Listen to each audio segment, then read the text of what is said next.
Hi, today we're just gonna make some keto teriyaki minced beef. Basically the base is going to be the sugar-free teriyaki marinade from Hughes. And right now I'm just gonna prepare the aromatic ingredients beforehand. So we're just gonna do 1 teaspoon of garlic and 1 teaspoon of ground ginger. I'm gonna mix it up. You can use more garlic if you want to. And I'm also going to use half a cup of onions, but you should use more onion, like 1 cup, and that'll be good. I just didn't have enough.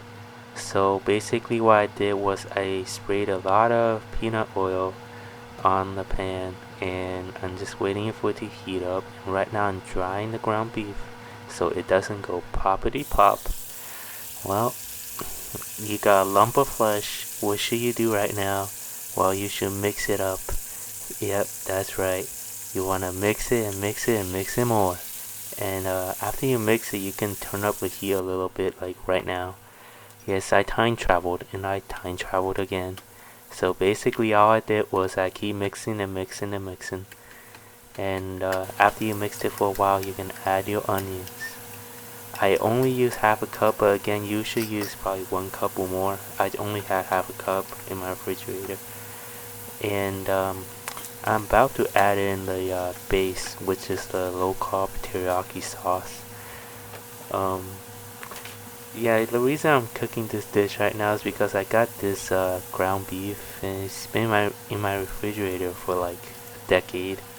So the teriyaki sauce actually masks the flavor of ground beef. No, I mean it's still fresh, but it's a pretty strong sauce. I recommend you pair it with something. Okay, so I mixed it up and I'm gonna add my garlic and ginger now.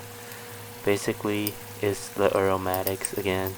It gives it kind of a pop when it's in your mouth. Yes, that's right. It explodes in your mouth. So I'm gonna stir, stir, and stir, and well, you're done if you're doing this with me. So basically, all I did was stir, stir, and stir.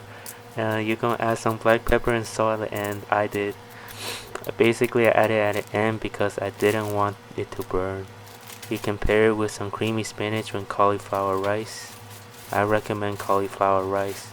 It may be a little bit wet, so you might have to try the cauliflower rice.